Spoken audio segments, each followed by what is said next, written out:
Hey folks, Lee Jondro here. I wanted to touch in on something that I've been thinking about, and some people have asked me my thought process. It's related to the elections tomorrow, of course.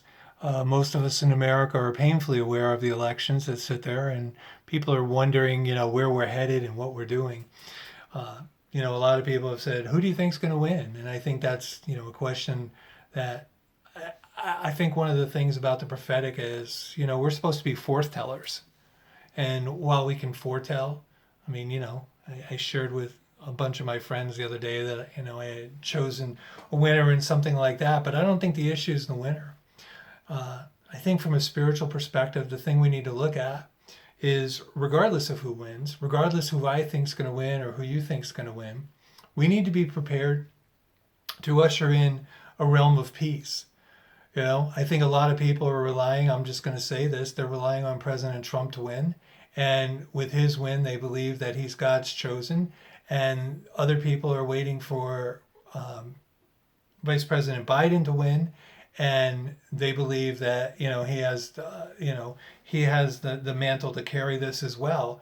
And I think what's happened is a lot of division has cropped up regardless of what we think. And at the end of the day, it's going to be what happens in our hearts, in our minds, and in our actions. I know a lot of people have said to me, well, I'm preparing for civil war and I'm preparing for this and I'm preparing for violence. Well, I think I want to say this very, very clearly that God is, I don't think he's disappointed in the people that are making preparations or even the people that are being divisive. I think the biggest concern is what we do with the results. Tomorrow, whether we have the results tomorrow, next week, next month, what this has done is created a lot of stress in the American public and the American people. And that alone, I think as believers, we should pull back on that, because what we're doing is we're just exacerbating the problem that already existed, which was the inability to talk to one another and the ability to walk with one another and the ability to be challenged by another and still remain friends. There's a group of us who currently are believers, but I don't think that's the way it's going to stay, who have decided that moving forward, we're not just going to think about what we're going to do. We're not just going to act on what we're going to do, but we're going to try and bring other people along, not in our thinking. America was never intended to be a singular thought. And, people who talk about the Second Amendment, it was to talk about a free people. It was to bring liberty to each and every person in their requisite. The problem is when we tread on someone else's freedom, whether we're on the conservative, I don't even like that word, and I don't like the liberal word, because what ends up happening is that alone creates this division in the American people.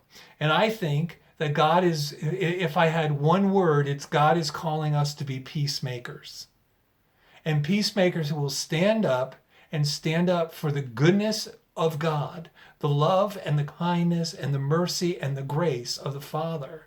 Not to decimate and denigrate other people who don't believe that way, but to actually be bold enough to bring sides together in a common interest to live in peace and to live in harmony.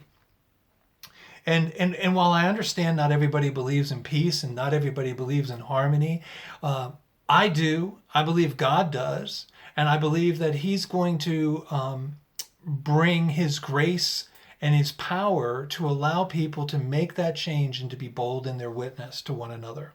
So I'm going to encourage you, regardless of whether the elections go the way you think they should or won't, I'm going to encourage you to take a stand for goodness, to walk in love, to walk in grace, and to believe the best of all people. And if we begin to do that, we're going to defuse the situation that currently exists over our country. I love you. God bless you. I look forward to talking to you again in the future.